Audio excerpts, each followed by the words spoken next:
ನಮಸ್ಕಾರ. ಇವತ್ತು ನಾನು ಯಾವ ಟಾಪಿಕ್ ಬಗ್ಗೆ ಮಾತಾಡ್ತಾ ಇದ್ದೀನಪ್ಪ ಅಂತ ಹೇಳಿದ್ರೆ, ಕಷ್ಟ ಅನ್ನೋದು ಪ್ರತಿಯೊಬ್ಬ ಮನುಷ್ಯನಿಗೂ ಬಂದೇ ಬರುತ್ತೆ. ಹೇಳ್ತಾರಲ್ವಾ, ಕಷ್ಟ ಮನುಷ್ಯನಿಗೆ ಬರದೆ ಮರಕ್ಕೆ ಬರುತ್ತಾ ಅಂತ. ಹಾಗೆ ನಾವು ಕಷ್ಟ ಬಂದಾಗ ಹೇಗೆ ಫೇಸ್ ಮಾಡೋದು, ಆ ಟ್ರಾನ್ಸಿಷನ್ ಫೇಸ್ ಅನ್ನೋದಿರುತ್ತಲ್ಲ, ಈ ಪ್ರತಿಯೊಬ್ಬ ಮನುಷ್ಯನ ಜೀವನದಲ್ಲೂ ಅದು ಖಂಡಿತವಾಗ್ಲೂ ಬಂದೇ ಬರುತ್ತೆ. ಆದರೆ ನಾವು ಹೇಗಪ್ಪ ಅಂತ ಹೇಳಿದ್ರೆ, ಸುಖ ಬಂದಾಗ ತುಂಬಾ ಖುಷಿಯಾಗಿ ವೆಲ್ಕಮ್ ಮಾಡ್ತೀವಿ, ಕಷ್ಟ ಬಂದಾಗ ಕಂಗೆಟ್ಟು ಕುಗ್ಗೋಗ್ತೀವಿ. ನಿಮ್ಮ ಜೀವನದಲ್ಲಿ ಮಾತ್ರ ಅಲ್ಲ, ನನ್ನ ಜೀವನದಲ್ಲೂ ಕಷ್ಟ ಬಂದಾಗ ಏನು ಮಾಡಬೇಕು ಅನ್ನೋದೇ ಗೊತ್ತಾಗಲ್ಲ. ಆದರೆ ಎಲ್ಲರಿಗೂ ಒಂದು ಮಾತ್ರ ನಿಜ, ಎಲ್ಲರಿಗೂ ಸಹಾಯ ಹಸ್ತ ಅನ್ನೋದು ಬೇಕೇ ಬೇಕು. ನಮಗೆ ಕಷ್ಟ ಬಂದಾಗ ನಾನು ನಿನ್ನ ಜೊತೇಲಿ ಇದ್ದೀನಿ, ಅಥವಾ ಹೆದರ್ಕೋಬೇಡ, ನೀನೊಬ್ಬಳಿಗೆ ಅಲ್ಲ ಅಥವಾ ನೀನೊಬ್ಬಳಿಗೆ ಅಲ್ಲ, ಇದು ಎಲ್ಲರ ಜೀವನದಲ್ಲೂ ಆಗುತ್ತೆ, ಧೈರ್ಯ ತಗೋ ಅಂತ ಹೇಳೋ ಒಂದು ಮನಸ್ಸು ಬೇಕಾಗತ್ತೆ.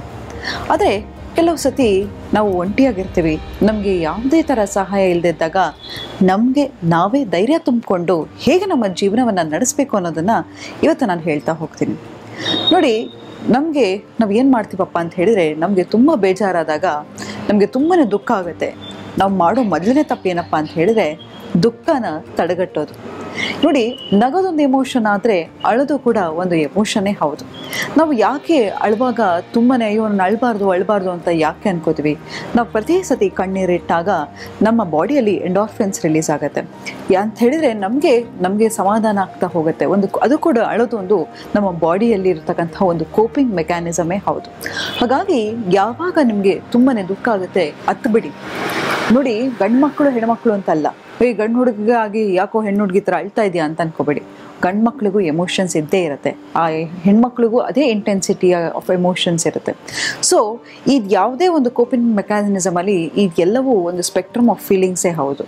ಸೊ ನಮಗೆ ಅಳು ಬಂದಾಗ ಖಂಡಿತವಾಗ್ಲೂ ಅಳಿ.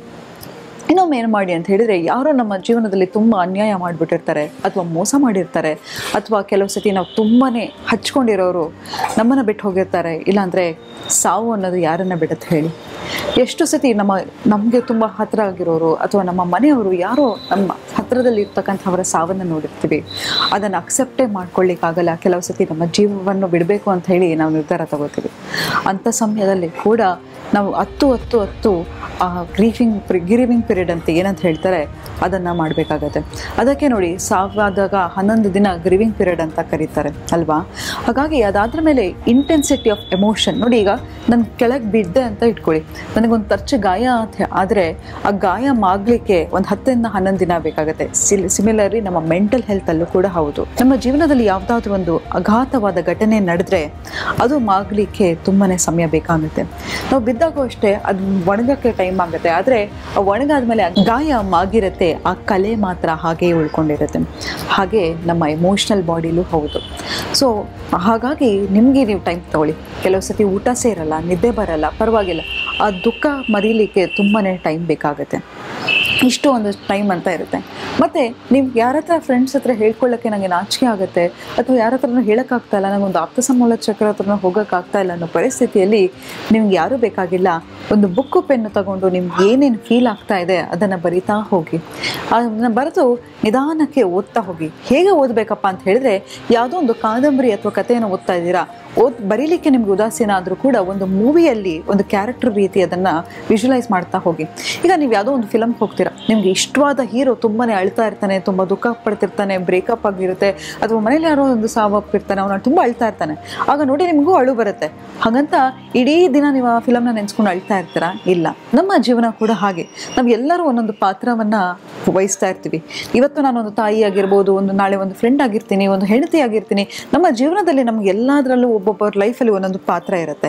ಹಾಗಾಗಿ ನಾವು ಮಾಡೋ ದೊಡ್ಡ ತಪ್ಪೇನಪ್ಪ ಅಂತ ಹೇಳಿದ್ರೆ, ಪ್ರತಿ ಸತಿ ನಮಗೆ ಕಷ್ಟ ಬಂದಾಗ ಅಯ್ಯೋ ನನಗೆ ಕಷ್ಟ ಬಂತು, ನನ್ನ ಕಷ್ಟ ಯಾರಿಗೂ ಬೇಡ ಅಂತ ಹೇಳಿ ನಮ್ಮ ಕಷ್ಟವನ್ನು ತುಂಬ ದೊಡ್ಡದಾಗಿ ನೋಡಲಿಕ್ಕೆ ಶುರು ಮಾಡ್ತೀವಿ. ಈಗ ಒಂದು ಸಣ್ಣ ಕಲ್ಲನ್ನು ತಗೊಳ್ಳಿ, ಕಲ್ಲನ್ನು ಹತ್ತಿರದಲ್ಲಿ ಇಟ್ಕೊಂಡು ಕಣ್ಣ ಹತ್ರ ನೋಡಿದಾಗ ಏನಾಗುತ್ತೆ, ದೊಡ್ಡ ಬಂಡೆ ಥರ ಕಾಣುತ್ತೆ. ಅದನ್ನೇ ದೂರದಲ್ಲಿ ಇಟ್ಕೊಂಡು ನೋಡಿದ್ರೆ ಅದು ಹೇಗೆ ಕಾಣುತ್ತೆ? ಕಶ್ಚಿತ್ ಒಂದು ಸಣ್ಣ ಕಲ್ಲು. ನಮ್ಮ ಜೀವನನೂ ಹಾಗೆ. ನಿಮ್ಮ ಜೀವನವನ್ನು ಒಂದು ಥರ್ಡ್ ಪರ್ಸನ್ ಆಗಿ ಯೋಚನೆ ಮಾಡ್ತಾ ಹೋಗಿ. ನಂತರ ನಿಮ್ಮ ಫ್ರೆಂಡ್ಸು ಅಥವಾ ನಿಮ್ಮ ಮನೆಯವರು ನಿಮ್ಮ ಕಷ್ಟದಲ್ಲೇ ಇದ್ದಿದ್ರೆ ಹೇಗೆ ಅಡ್ವೈಸ್ ಮಾಡ್ತಾ ಇದ್ರಿ ಅವರಿಗೆ, ಆ ಅಡ್ವೈಸನ್ನು ನಿಮಗೆ ನೀವೇ ತಗೊಳ್ತಾ ಹೋಗಿ. ಮತ್ತು ಮೋಸ್ಟ್ ಇಂಪಾರ್ಟೆಂಟ್ ಗೆಳೆಯರೆ ಏನಪ್ಪ ಅಂತ ಹೇಳಿದರೆ, ನಿಮ್ಮನ್ನು ನೀವು ಪ್ರೀತಿಸ್ಕೊಳ್ಳಿ. ಪ್ರತಿಯೊಂದು ಸತಿನೂ ನಾನು ಹೇಳ್ತಾ ಇರ್ತೀನಿ, ಹೌದು ನೋಡಿ, ಪ್ರಪಂಚದಲ್ಲಿ ಯಾವುದೋ ಒಂದು ವಸ್ತುವನ್ನು ತೋರಿಸಿ ಇದು ಶಾಶ್ವತ ಅಂತ ನನಗೆ ತೋರಿಸಿ. ಇದೊಂದು ಸಣ್ಣ ಗಿಡ ಇಲ್ಲಿರ್ಬೋದು, ಅದು ನಾಳೆ ಮರ ಆಗಿ ಅದಕ್ಕೂ ಒಂದು ವಯಸ್ಸಾಗಿ ಅದು ಸಾವನ್ನಪ್ಪುತ್ತೆ. ಅಥವಾ ನಿಮ್ಮಂದೆ ಕೂತ್ಕೊಂಡು ನಿಂತ್ಕೊಂಡು ಮಾತಾಡ್ತಾ ಇರೋ ನಾನು ಕೂಡ, ನನಗೂ ವಯಸ್ಸಾಗುತ್ತೆ, ನಾಳೆ ನನಗೂ ಒಂದಿನ ಸಾವಿದ್ದೇ ಇರುತ್ತೆ. ಯಾವುದನ್ನು ಹಚ್ಕೊಳ್ಳಿಕ್ಕೆ ಹೋಗಬೇಡಿ. ಯಾರೇ ಆಗಿರಲಿ, ನಿಮ್ಮ ಮಕ್ಕಳಾಗಿರಲಿ, ನಿಮ್ಮ ತಂದೆ ತಾಯಿ ಆಗಿರಲಿ, ಹೌದು ನಮ್ಗೆಲ್ಲರಿಗೂ ಅಟ್ಯಾಚ್ಮೆಂಟ್, ಲವ್ ಎಲ್ಲವೂ ಇಂಪಾರ್ಟೆಂಟ್. ಆದರೆ ಅವರಿಲ್ಲ ಅಂತ ಹೇಳಿದ್ರೆ ನನ್ನ ಜೀವನನೇ ಇಲ್ಲ ಅಂತ ಅಂದ್ಕೊಳ್ಳೋದು ಮೂರ್ಖತನ ಆಗುತ್ತೆ. ಯಾಕಂತ ಹೇಳಿದ್ರೆ ಈ ಪ್ರಪಂಚದಲ್ಲಿ ಯಾವುದು ಪರ್ಮನೆಂಟ್ ಅಲ್ಲ. ನಮ್ಮ ಕಷ್ಟಗಳು ಹಾಗೇನೆ ಬರುತ್ತೆ ಹೋಗುತ್ತೆ, ಅದಕ್ಕೆ ಸೊಲ್ಯೂಷನನ್ನು ಹುಡ್ಕೋಣ. ಮತ್ತು ಮೋಸ್ಟ್ ಇಂಪಾರ್ಟೆಂಟ್ ಅಂದರೆ, ಒಂದು ವಾರ ಅಥವಾ ಒಂದು 11 ದಿನ 10 ದಿನ ಒಂದು ಗ್ರೀವಿಂಗ್ ಪೀರಿಯಡ್ ಅಂತ ಇಟ್ಕೊಂಬಿಡಿ. ನಂತರ ನಿಮಗೆ ನೀವು ಟೈಮ್ ಮಾಡ್ಕೊಳ್ಳಿ. ನಿಮ್ಗೆ ಇಷ್ಟ ಬಂದಿದ್ದ ಆಹಾರವನ್ನು ನೀವೇ ಅಡುಗೆ ಮಾಡ್ಕೊಂಡು ತಿನ್ನೋದಾಗಿರ್ಬೋದು, ವ್ಯಾಯಾಮ ಮಾಡೋದಾಗಿರ್ಬೋದು. ಒಂದು ವಸ್ತುವನ್ನು ನೀವು ಸುಮ್ಮನೆ ಹಾಗೆ ಇಟ್ಬಿಡಿ ಮನೆಗೆ ಹೋಗಿ, ಅಥವಾ ಎಲ್ಲೋ ಹೋಗ್ಬಿಟ್ಟು ಬರ್ತೀರಾ, ನಿಮ್ಮ ಮನೆ ಬೀಗ ಹಾಕಿರ್ತೀರಾ, ಓಪನ್ ಮಾಡಿದ್ರೆ ಎಲ್ಲ ಧೂಳಿಂದ ತುಂಬಿರುತ್ತೆ. ಯಾಕೆ ಗೊತ್ತಾ? ಯಾವ ಆಬ್ಜೆಕ್ಟಿಗೆ ಮೊಮೆಂಟ್ ಇರಲ್ವೋ ಅದು ಧೂಳನ್ನು ಹೆಚ್ಚಾಗಿ ಅಟ್ರಾಕ್ಟ್ ಮಾಡುತ್ತೆ. ನಿಮ್ಮ ದೇಹವೂ ಹಾಗೆ. ಯಾವಾಗ ನೀವು ನಿಮ್ಮ ದೇಹಕ್ಕೆ ವ್ಯಾಯಾಮ ಕೊಡಲ್ಲ, ಅದು ಹೇಳ್ತಾರಲ್ಲ ideal mind is devils workshop ಅಂತ, ಹಾಗೆ ನಿಮ್ಮ ಮನಸ್ಸು ಯಾವಾಗ ನಿಮ್ಮ ದೇಹಕ್ಕೆ ಯಾವುದೇ ರೀತಿ ವ್ಯಾಯಾಮ ಕೊಡಲ್ವೋ ಆಗ ಬೇಡದ ನಕಾರಾತ್ಮಕ ಆಲೋಚನೆಗಳನ್ನು ಸೆಳೀತಾ ಹೋಗುತ್ತೆ. ಮತ್ತು ನೀವು ಡಿಪ್ರೆಷನ್ಗೆ ರೀಚ್ ಆಗೋ ಚಾನ್ಸಸ್ ತುಂಬಾ ಇರುತ್ತೆ. ಹಾಗಾಗಿ ಆ ಕಷ್ಟವನ್ನು ಕೊಡ್ಕೊಂಡು ಆಚೆ ಹೋಗಿ, ಫ್ರೆಂಡ್ಸ್ ಜೊತೆ ಹೋಗೋದಾಗಿರ್ಬೋದು, ವರ್ಕೌಟ್ ಮಾಡೋದಾಗಿರ್ಬೋದು, ಓಡೋದಾಗಿರ್ಬೋದು, ಯೋಗ ಮಾಡೋದಾಗಿರ್ಬೋದು, ಇಲ್ಲ ರೂಮ್ ಬ್ಲಾಕ್ ಹಾಕ್ಕೊಂಡು ಯಾವುದೋ ಒಂದು ಹಾಡಿಗೆ ಡ್ಯಾನ್ಸ್ ಮಾಡೋದಾಗಿರ್ಬೋದು. ಇದು ಯಾವುದೋ ರೀತಿ ನಿಮ್ಮ ಮನಸ್ಸನ್ನು ಡೈವರ್ಟ್ ಮಾಡ್ಕೊಳ್ಳಿ ಅಂತ ಹೇಳ್ತಾ ಇವತ್ತಿನ ಸಂಚಿಕೆಯನ್ನು ಮುಕ್ತಾಯಗೊಳಿಸ್ತಿದ್ದೀನಿ. ಧನ್ಯವಾದ.